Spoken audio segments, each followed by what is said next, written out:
नमस्कार मित्रों, कैसे हैं आप। New Rajasthan institute YouTube channel पर आपका स्वागत है। मित्रों, आप सभी से मेरा विनम्र आग्रह है कि आप अपने चैनल को लाइक, शेयर, सब्सक्राइब करें और साथ ही बेल आइकन को प्रेस करें। मित्रों, आज का अपना जो प्रकरण है उपराष्ट्रपति, लेकिन उपराष्ट्रपति को पढ़ने से पहले हम पिछली क्लास के जो अंतिम बिंदु थे उनकी एक बार चर्चा करते हैं। पिछली क्लास में हमने पढ़ा था कि अनुच्छेद 62 में लिखा हुआ है जब राष्ट्रपति पद पर नहीं होगा तो उसके कर्तव्यों का निर्वहन उपराष्ट्रपति करेगा। आज मित्रों हम पढ़ रहे हैं उपराष्ट्रपति के बारे में। किसके बारे में जी? उपराष्ट्रपति के बारे में आज पढ़ेंगे।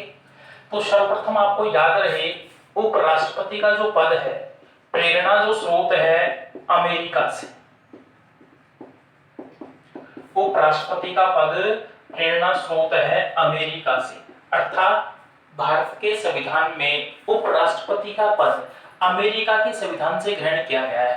भारत के संविधान में उपराष्ट्रपति का जो पद है अमेरिका के संविधान से ग्रहण किया गया है। मित्रों, अनुच्छेद 63 दिखाई दे रहा होगा आपको जो है। अनुच्छेद 63 में लिखा हुआ है भारत का एक उपराष्ट्रपति होगा। भारत का एक उपराष्ट्रपति होगा। भारत का एक उपराष्ट्रपति होगा, ये लिखा हुआ है अनुच्छेद 63 में कि भारत का एक उपराष्ट्रपति होगा। मित्रों, अनुच्छेद 52 में लिखा हुआ था या लिखा हुआ है भारत का एक राष्ट्रपति होगा। भारत का एक राष्ट्रपति होगा, ये बात लिखी हुई है अनुच्छेद 52 में, जबकि भारत का एक उपराष्ट्रपति होगा, ये बात लिखी हुई है अनुच्छेद 63 में। अनुच्छेद 64 में लिखा हुआ है उपराष्ट्रपति राज्यसभा का पदेन सभापति होता है। उपराष्ट्रपति राज्यसभा का पदेन सभापति होता है।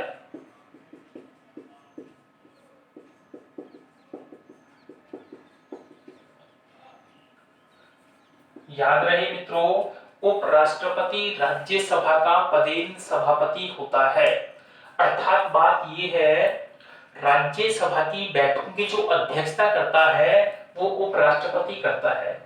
अब प्रश्न ये बनता है कि पदेन सभापति कहते किसे हैं, पदेन सभापति से तात्पर्य क्या है? तो याद रहे, वह व्यक्ति जो जिस सदन का सदस्य न होते हुए भी उस सदन की बैठकों की अध्यक्षता करता हो, पदेन सभापति कहलाता है। जिस सदन का सदस्य न होते हुए भी उस सदन की बैठकों की अध्यक्षता करने वाला व्यक्ति पदेन सभापति कहलाता है। तो आपको याद रहे, उपराष्ट्रपति राज्यसभा का पदेन सभापति होता है, अर्थात उपराष्ट्रपति राज्यसभा का सदस्य नहीं होता है, फिर भी उसकी बैठकों की अध्यक्षता करता है, तो क्या कहलाएगा? पदेन सभापति। मित्रों, ये भी याद रहे आपको जो है, राष्ट्रपति और उपराष्ट्रपति संसद के किसी भी सदन के सदस्य नहीं होते हैं, ना लोकसभा के ना राज्यसभा के। पुनः सुन लीजिएगा, उपराष्ट्रपति राज्यसभा का पदेन सभापति होता है। अगर आपसे ये पूछ लिया जाए कि राज्यसभा का पदेन सभापति कौन होता है, तो सही आंसर है उपराष्ट्रपति। मित्रों, ये पदेन क्या होता है इसको समझिए। मान लीजिएगा कि दो बैच चल रहे हैं, एक रीट का बैच चल रहा है और एक राजस्थान पुलिस का बैच चल रहा है, और आप रीट के बैच के स्टूडेंट हैं। मान लीजिएगा राजस्थान पुलिस का जो बैच है उसकी कोई आज मीटिंग है, और उस मीटिंग में मान लीजिएगा रीट का कोई बालक जो रीट की तैयारी कर रहा है, उस मीटिंग में वो बैठ के अध्यक्षता करता है। रीट की कोचिंग कर रहा है, बालक रीट की क्लास का है, लेकिन राजस्थान पुलिस की क्लास की कुछ बैठक हो रही है, उसमें अध्यक्षता कर रहा है। अब रीट वाला जो बालक है राजस्थान पुलिस की क्लास का सदस्य नहीं है, फिर भी उसकी बैठकों की अध्यक्षता कर रहा है, ये कहलाएगा पदेन सभापति। पदेन सभापति। उपराष्ट्रपति राज्यसभा का सदस्य न होते हुए भी उसकी बैठकों की अध्यक्षता करता है, तो कहलाता है पदेन सभापति। मित्रों, पुनः कह रहा हूं, याद रहे, उपराष्ट्रपति राज्यसभा का पदेन सभापति होता है।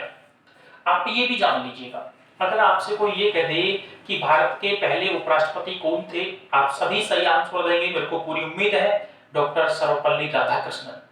लेकिन आपसे ये कह दिया जाए कि भारत में राज्यसभा के प्रथम सभापति कौन थे या पदेन सभापति कौन थे, तो सकता आपको सोचने का मौका मिले, आप सोचने लग जाएंगे कि कौन था, याद नहीं है। लेकिन अगर आपको ये पता है कि उपराष्ट्रपति राज्यसभा का पदेन सभापति होता है, तो सीधा आंसर है कि राज्यसभा का पहला पदेन सभापति भी कौन था जी, डॉक्टर सर्वपल्ली राधाकृष्णन। बात करते हैं मित्रों अनुच्छेद 65। अनुच्छेद 65, अनुच्छेद 65 में लिखा हुआ है राष्ट्रपति का पद रिक्त होने पर उसके कर्तव्यों का निर्वहन उपराष्ट्रपति करेगा। राष्ट्रपति का पद रिक्त होने पर उसके कर्तव्यों का निर्वहन उपराष्ट्रपति करेगा। मतलब ये हुआ कि जब राष्ट्रपति पद पर नहीं है तो उसके कर्तव्यों का निर्वहन उपराष्ट्रपति करेगा। ये तो सभी को पता है, जब राष्ट्रपति नहीं होता है तो उसके कर्तव्यों का निर्वहन कौन करेगा, राष्ट्रपति का काम कौन करेगा, उपराष्ट्रपति। लेकिन सीखने की बातें ये है दोस्तों, इसमें जो दो महत्वपूर्ण बातें हैं। पहली बात तो ये, जब उपराष्ट्रपति राष्ट्रपति के कर्तव्यों का निर्वाह करता है तो उसे सभी वेतन भत्ते राष्ट्रपति वाले पारित होते हैं। पुनः सुन लीजिएगा, जब उपराष्ट्रपति राष्ट्रपति के रूप में, कार्यवाहक राष्ट्रपति के रूप में काम करता है तो उसे सभी वेतन भत्ते राष्ट्रपति वाले पारित होते हैं। एक बात मित्रों। दूसरी बात यह है, जब उपराष्ट्रपति कार्यवाहक राष्ट्रपति के रूप में काम करता है, ऐसे समय में राज्यसभा की बैठकों की अध्यक्षता राज्यसभा का उपसभापति करेगा, न कि उपराष्ट्रपति। पुनः सुन लीजिएगा, जब उपराष्ट्रपति कार्यवाहक राष्ट्रपति के रूप में काम करता है तो वह राज्यसभा की बैठकों की अध्यक्षता नहीं करेगा। ऐसे समय में राज्यसभा की बैठकों की अध्यक्षता कौन करेगा, राज्यसभा का उपसभापति। जान गए होंगे जी, और इसको पुनः सुन लीजिएगा, जब उपराष्ट्रपति कार्यवाहक राष्ट्रपति के रूप में काम करेगा तो उसे राष्ट्रपति वाला वेतन मिलेगा, सभी सुविधाएं राष्ट्रपति वाले मिलेंगे। आपके मन में अगर ये कंफ्यूजन हो कि उसे तो राष्ट्रपति का भी मिलेगा और उपराष्ट्रपति का भी मिलेगा, तो गलत है। सीधी सी बात ये याद रखनी है, जब उपराष्ट्रपति कार्यवाहक राष्ट्रपति के रूप में काम करता है तो उसे सभी वेतन भत्ते राष्ट्रपति वाले पारित होंगे। अगली बात करते हैं अनुच्छेद 66। अनुच्छेद 66 मित्रों, अनुच्छेद 66 में है उपराष्ट्रपति का निर्वाचन। अनुच्छेद 66 में जो है उपराष्ट्रपति का निर्वाचन। उपराष्ट्रपति का निर्वाचन कैसे होता है तो सुनिएगा, लोकसभा एवं राज्यसभा के सभी सदस्य, लोकसभा एवं राज्यसभा के सभी सदस्य आनुपातिक प्रतिनिधित्व की एकल संक्रमणीय मत पद्धति द्वारा उपराष्ट्रपति का निर्वाचन करते हैं। उपराष्ट्रपति का निर्वाचन कौन करते हैं, संसद के दोनों सदनों के सभी सदस्य। सुनिएगा जी, अनुच्छेद 66 में लिखा हुआ है उपराष्ट्रपति का निर्वाचन। उपराष्ट्रपति का निर्वाचन कैसे होता है देखिएगा, लोकसभा एवं राज्यसभा के सभी सदस्य, सभी सदस्य मित्रों फोकस करना सभी पे, लोकसभा एवं राज्यसभा के सभी सदस्य आनुपातिक प्रतिनिधित्व की एकल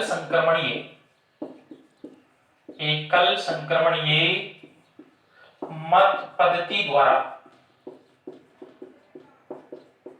निर्वाचन करते हैं।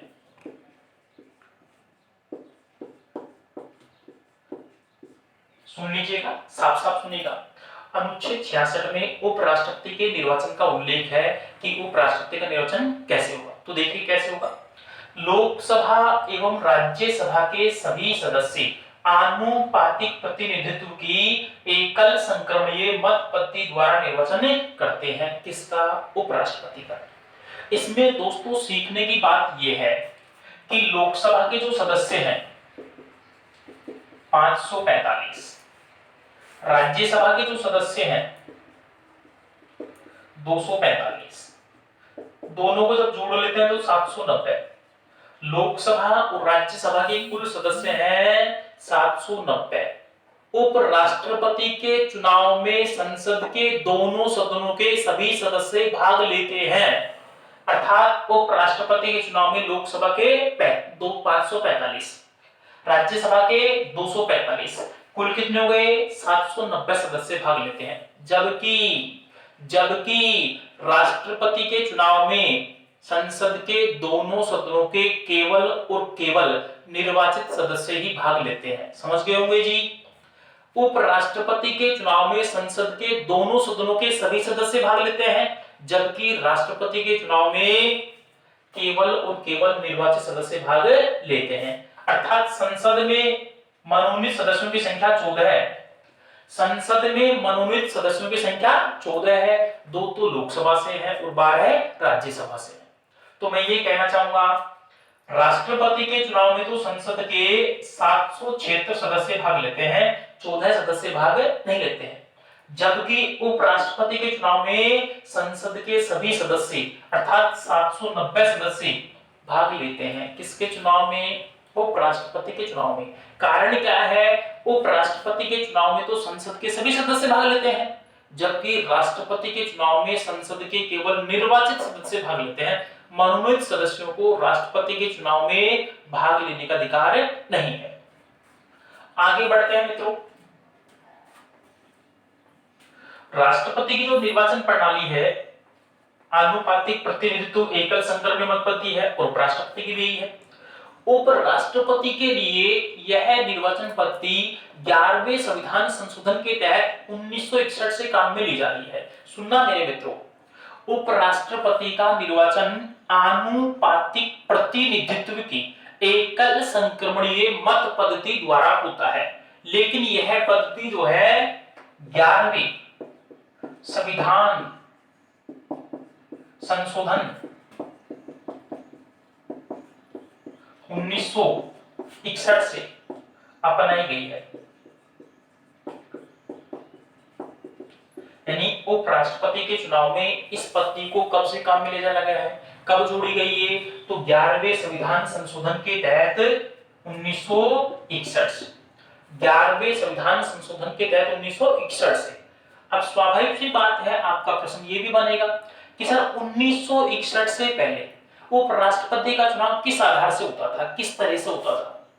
1961 से तो ये पद्धति अपना ली गई है 11वें संविधान संशोधन के तहत। तो इससे पहले उपराष्ट्रपति का चुनाव कैसे होता था? तो सुनिएगा, 1961 से पहले उपराष्ट्रपति का चुनाव संसद अपनी संयुक्त बैठक में करती थी। 1961 से पहले उपराष्ट्रपति का चुनाव संसद अपनी संयुक्त बैठक में करती थी, अर्थात संसद के दोनों सदनों के सदस्य अपनी संयुक्त बैठक में करते थे। कब से पहले जी? 1961 से पहले। और एक बात को ध्यान रहे मित्रों, आप सभी को यह पता है कि उपराष्ट्रपति के निर्वाचन में संसद के सभी सदस्य भाग लेते हैं, लेकिन मेरी बात को समझने का प्रयास करना। संसद में कुल सदस्यों की संख्या 790 बता दी गई है। मान लीजिएगा कहीं से पद खाली है, संसद के सदस्यों के पद खाली है, चाहे वो लोकसभा के भी हो सकते हैं, चाहे राज्यसभा के हो सकते हैं। इससे क्या उपराष्ट्रपति का चुनाव बाधित होगा? नहीं होगा। अगर संसद के सदस्यों के कुछ पद रिक्त है तो भी उपराष्ट्रपति का चुनाव होगा, उससे कोई बाधित नहीं होगा। इसी में हम बात करते हैं दोस्तों योग्यता। योग्यता यानी उपराष्ट्रपति का चुनाव लड़ने के लिए क्या क्या योग्यता होनी चाहिए? उपराष्ट्रपति का चुनाव लड़ने के लिए क्या क्या योग्यता होनी चाहिए? तो पहली योग्यता, भारत का नागरिक हो। भारत का नागरिक हो। जो भी व्यक्ति उपराष्ट्रपति का चुनाव लड़ना चाहता है उसके लिए पहली योग्यता है भारत का नागरिक हो। नंबर 2, 35 वर्ष की आयु पूर्ण कर चुका हो। 35 वर्ष की आयु पूर्ण कर चुका हो। नंबर 3, लाभ के पद पर नहीं हो। नंबर 4, राज्यसभा सदस्य बनने की योग्यता रखता हो। उपराष्ट्रपति का चुनाव लड़ने के लिए 4 योग्यताएं हैं। कितनी योग्यताएं की? 4। पहली योग्यता है भारत का नागरिक हो। मैं पुनः कह रहा हूं, भारत का नागरिक हो। आप ये कहो जी मूल रूप से भारत का नागरिक हो या भारत का नागरिक हो, सिर्फ ये लिखा हुआ है संविधान में भारत का नागरिक हो।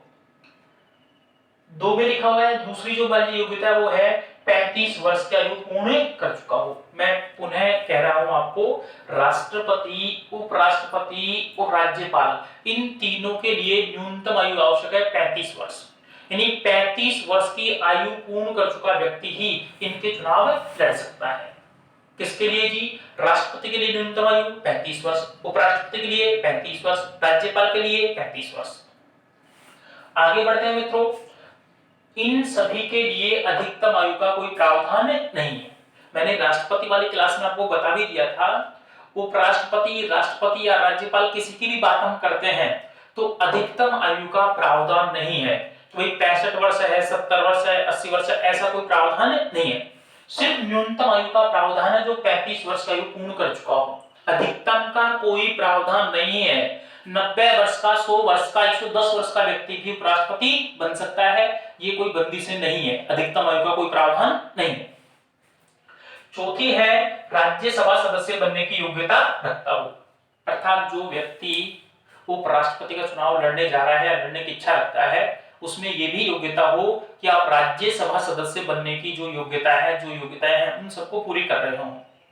मित्रों यहां थोड़ा सा अंतर है, राष्ट्रपति और उपराष्ट्रपति की जो योग्यताएं हैं वो दोनों समान है। एक अंतर है। क्या अंतर है? राष्ट्रपति में तो है लोकसभा सदस्य बनने की योग्यता रखता हूं। राष्ट्रपति की योग्यताओं में जो है 3 योग्यताएं समान है, चौथी योग्यता जो है वो भिन्न है। राष्ट्रपति में तो यह है लोकसभा सदस्य बनने की योग्यता रखता हूं, जबकि उपराष्ट्रपति में यह है राज्यसभा सदस्य बनने की योग्यता रखता हूं। लाभ के पद को मैंने राष्ट्रपति वाली क्लास में परिभाषित कर ही दिया था, एक बार पुनः दोहरा दूं। संविधान के द्वारा लाभ के पद को परिभाषित नहीं किया गया है, अर्थात किसको लाभ का पद माना जाए, किसको नहीं माना जाए। संविधान ने यह शक्ति संसद को दी है, अर्थात संसद लाभ के पद को परिभाषित करे। लेकिन मेरे मित्रों, राष्ट्रपति, उपराष्ट्रपति, राज्यपाल, संघ एवं राज्यों के अधीन मंत्री के पद को लाभ का पद नहीं माना गया है। तो ये थी उपराष्ट्रपति पद की योग्यताएं, यानी उपराष्ट्रपति का चुनाव लड़ने के लिए आपने ये योग्यताएं होनी चाहिए। आगे बात करते हैं मित्रों, इसी में अनुच्छेद 66 अपना चल रहा है। शर्तें, यानी शर्तें क्या है, क्या क्या शर्तें इसके लिए? तो पहली शर्त है किसी भी सदन का सदस्य न हो, किसी भी सदन का सदस्य न हो। जो व्यक्ति उपराष्ट्रपति का चुनाव लड़ने जा रहा है वह विधानमंडल या संसद के किसी भी सदन का सदस्य नहीं होना चाहिए। दूसरी बात, 20 प्रस्तावक एवं 20 अनुमोदक चाहिए। जो व्यक्ति उपराष्ट्रपति का चुनाव लड़ रहा है उसे 20 तो प्रस्तावक चाहिए और 20 ही क्या चाहिए जी? अनुमोदक। प्रस्ताव वो होते हैं जो आपके नाम का प्रस्ताव रखेंगे, अनुमोदक वो होते हैं जो आपके नाम का समर्थन करेंगे। जबकि राष्ट्रपति के चुनाव में 50 प्रस्तावक थे, 50 अनुमोदक। उपराष्ट्रपति में प्रस्तावक कितने हैं जी? 20, और अनुमोदक भी कितने हैं जी? 20। जबकि राष्ट्रपति के चुनाव लड़ने के लिए कितने प्रस्तावक चाहिए आपको? 50, और अनुमोदक भी कितने चाहिए? 50। उपराष्ट्रपति में कितने कितने चाहिए? 20 प्रस्तावक और 20 अनुमोदक। अब बात करते हैं मित्रों अनुच्छेद 67। अनुच्छेद 67, अनुच्छेद 67 इसमें है उपराष्ट्रपति, उपराष्ट्रपति पद का कार्यकाल, यानी उपराष्ट्रपति का कार्यकाल, उपराष्ट्रपति का कार्यकाल याद रहेगा मेरे मित्रों। किसके कार्यकाल की बात कर रहे हैं? 1967 में उपराष्ट्रपति पद के कार्यकाल, सामान्यतः 5 वर्ष, सामान्यतः 5 वर्ष। उपराष्ट्रपति का जो कार्यकाल होता है सामान्यतः 5 वर्ष। लेकिन साथ ही ये भी याद रहे, क्या याद करना है, ध्यान से सुनना जी। मान लीजिएगा मूलतः नियम तो ये कहता है कि समय रहते हुए दूसरे उपराष्ट्रपति का चुनाव कर लिया जाता है, लेकिन जब तक अपना उत्तराधिकारी अर्थात दूसरा उपराष्ट्रपति नहीं आ जाता है तब तक ये पद पर बने रहेंगे। दूसरी बात, उपराष्ट्रपति अपना त्यागपत्र राष्ट्रपति को देता है। उपराष्ट्रपति अपने पद से जो इस्तीफा दे रहा है, त्यागपत्र दे रहा है, वो किसे देगा जी? राष्ट्रपति को। पुनः सुन लीजिएगा, त्यागपत्र किसको दे रहा है? राष्ट्रपति को। और खास बात समझने की बात यह है, त्यागपत्र, उपराष्ट्रपति, उपराष्ट्रपति अपना त्यागपत्र किसे देता है? राष्ट्रपति को। और खास बात यह है जो समझने की है, राष्ट्रपति इसकी सूचना राज्यसभा के उपसभापति को देता है। सुनने की बात है, समझने की बात है ये। राष्ट्रपति, राष्ट्रपति उप राष्ट्रपति के त्याग पत्र की सूचना, राष्ट्रपति उपराष्ट्रपति के त्याग पत्र की सूचना राज्यसभा के उपसभापति को देता है।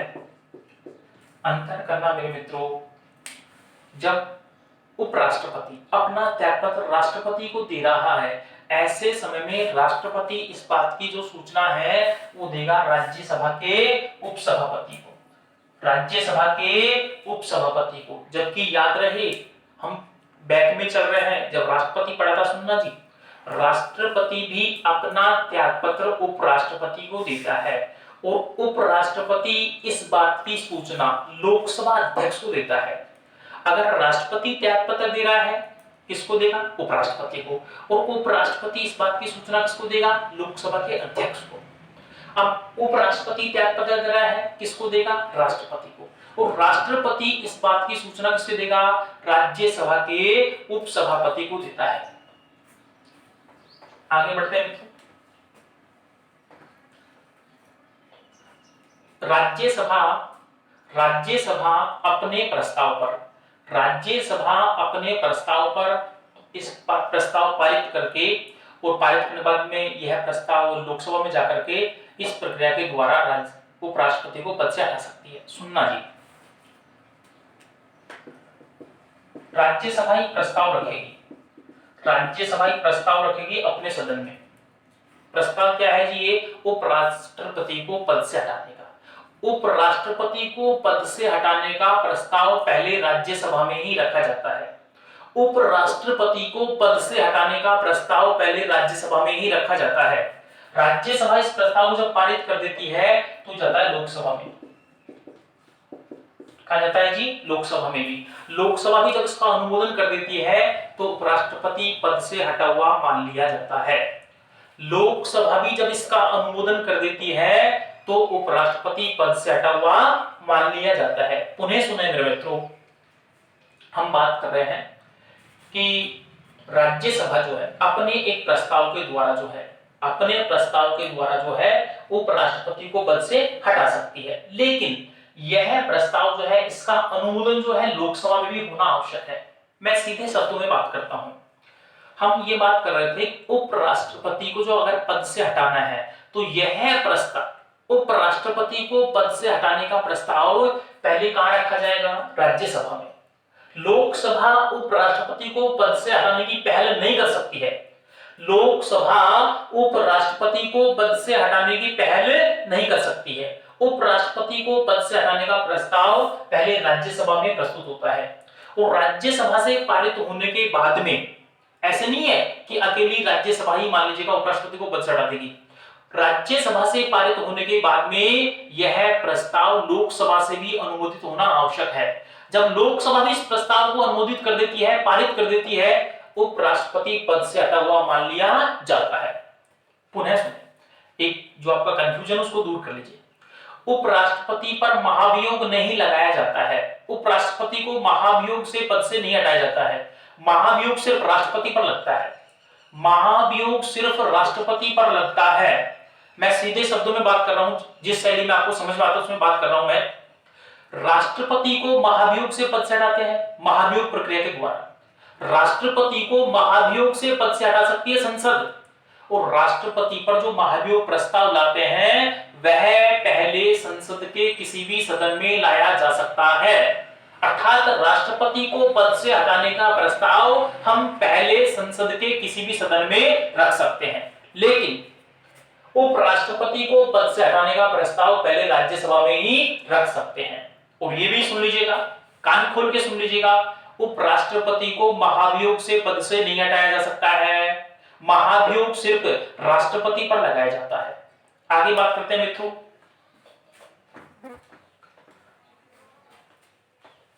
अनुच्छेद 68, अनुच्छेद 68 उपराष्ट्रपति का पद खाली होने के संबंध में प्रावधान, उपराष्ट्रपति का पद खाली होने के संबंध में प्रावधान। मान लीजिए उपराष्ट्रपति का पद खाली हो गया है, उपराष्ट्रपति पद पर नहीं है, तो क्या प्रावधान है, सुन लीजिए। जब उपराष्ट्रपति का पद रिक्त हो जाता है तो इसका कार्य कोई नहीं करता है। जब उपराष्ट्रपति का पद रिक्त हो जाता है, खाली हो जाता है, तो इसका कार्य कोई नहीं करता है। इसका कार्य कौन करेगा, संसद निर्धारित करती है। कौन निर्धारित करती है, संसद। पुनः सुन लीजिएगा, जब उपराष्ट्रपति का पद रिक्त हो, मृत्यु, त्यागपत्र या हटाया गया हो संसद के द्वारा, राज्यसभा के द्वारा जो है ये, ऐसे समय में उपराष्ट्रपति का जो कार्य है कोई नहीं करता है। फिर कौन करेगा जी, इस बात का जो निर्धारण है संसद करती है। उपराष्ट्रपति का कार्य संसद किसे सौंपती है ये निर्धारण करेगी। जैसे कि आपको याद होगा एक बार जो है वीवी गिरी जब भारत के उपराष्ट्रपति थे, उन्होंने अपने पद से त्यागपत्र दिया राष्ट्रपति का चुनाव लड़ने के लिए। उस समय राष्ट्रपति भी पद पर नहीं थे, वीवी गिरी उपराष्ट्रपति थे, उन्होंने भी त्यागपत्र दे दिया है, तो राष्ट्रपति और उपराष्ट्रपति दोनों पद पर नहीं है। ऐसे समय में कौन काम करेगी, ऐसे समय में संसद ने निर्धारित किया कि सर्वोच्च न्यायालय का मुख्य न्यायाधीश, सर्वोच्च न्यायालय का मुख्य न्यायाधीश उपराष्ट्रपति का काम करेगा, सर्वोच्च न्यायालय का मुख्य न्यायाधीश उपराष्ट्रपति का काम करेगा। लेकिन राज्यसभा की बैठकों की अध्यक्षता ऐसे समय में उपसभापति करे। जब उपराष्ट्रपति पद पर नहीं है, ऐसे समय में राज्यसभा की बैठकों की जो अध्यक्षता है वह तो करेगा राज्यसभा का उपसभापति, और अन्य कार्य जो है उपराष्ट्रपति के जो है वो कौन करेगा, तो संसद के द्वारा निर्धारित व्यक्ति, जिसको संसद निर्धारित करती है। सामान्यतः ये होते हैं कि उपराष्ट्रपति का कार्यकाल जो होता है 5 वर्ष होता है, और 5 वर्ष जब पूर्ण होने जा रहे हैं तो यथाशीघ्र या समय रहते उसके चुनाव करवा लिए जाते हैं। एक बात और सुन लीजिए, मान लीजिए उपराष्ट्रपति का पद रिक्त हो गया है तो यथाशीघ्र जल्दी से जल्दी इसके चुनाव कर लिए जाते हैं, लेकिन इसके लिए समय निश्चित नहीं है, इसके लिए समय निश्चित नहीं है। जैसे कि आपने पिछली क्लास में पढ़ लिया है, जब राष्ट्रपति का पद रिक्त है तो नियम ये कहता है 6 माह के भीतर नए राष्ट्रपति का चुनाव करवाना आवश्यक है। लेकिन जब उपराष्ट्रपति का पद रिक्त हो तो ये प्रावधान नहीं है कि कितने माह में, ये प्रावधान है कि जल्दी से जल्दी, शीघ्र से शीघ्र जो है उपराष्ट्रपति का चुनाव करवा लिया जाएगा जी। अनुच्छेद 69, अनुच्छेद 69, अनुच्छेद 69 में क्या लिखा हुआ सुनिएगा। अनुच्छेद 69 में लिखा हुआ है उपराष्ट्रपति की शपथ, उपराष्ट्रपति को शपथ, यानी उपराष्ट्रपति को शपथ कौन दिलाता है, ध्यान से सुनना जी।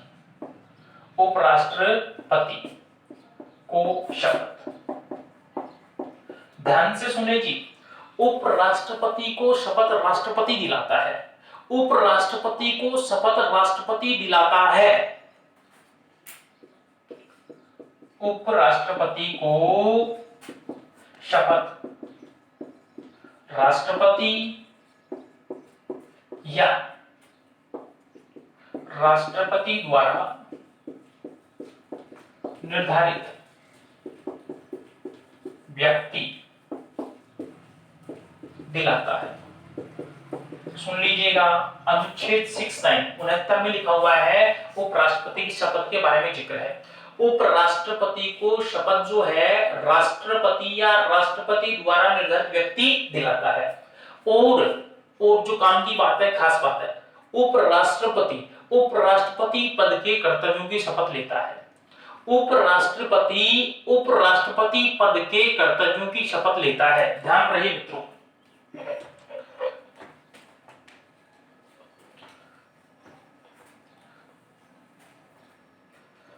उपराष्ट्रपति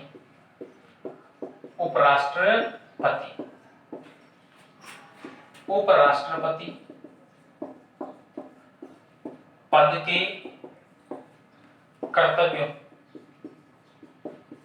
उपराष्ट्रपति पद के कर्तव्यों की शपथ लेता है।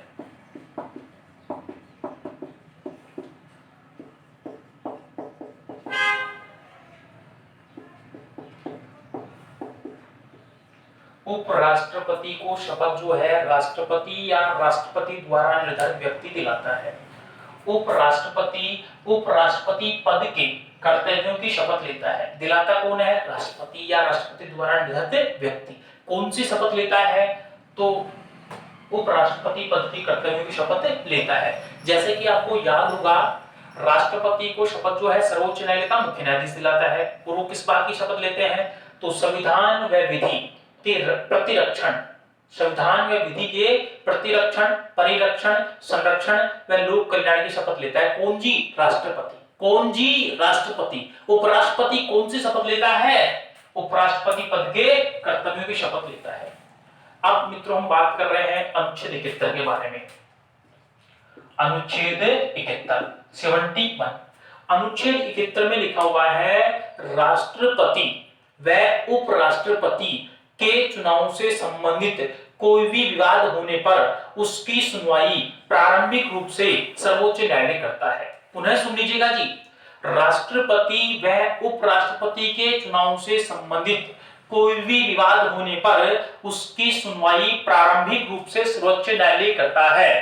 पुनः सुन लीजिएगा, राष्ट्रपति के चुनाव से संबंधित या उपराष्ट्रपति के चुनाव से संबंधित कोई भी विवाद है तो इसकी सुनवाई प्रारंभिक रूप से सर्वोच्च न्यायालय करता है। ये लिखा हुआ है अनुच्छेद 71 में। और सुन लीजिएगा, इनके चुनाव से संबंधित जो शिकायत है वो इस पद के उम्मीदवार कर सकते हैं। और कब कर सकते हैं?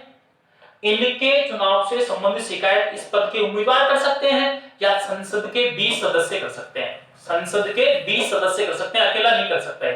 कब कर सकते हैं? चुनाव के 30 दिन के भीतर। राष्ट्रपति उपराष्ट्रपति के चुनाव में अगर कोई विवाद हुआ है, उसकी शिकायत करनी है तो कब कर सकते हैं जी? चुनाव के 30 दिन के भीतर। इसकी जो सुनवाई है सर्वोच्च न्यायालय के 5 न्यायाधीश करते हैं जी एक साथ जो है। यानी राष्ट्रपति या उपराष्ट्रपति के चुनाव से संबंधित कोई भी विवाद हुआ है, इसकी सुनवाई 5 न्यायाधीश करते हैं।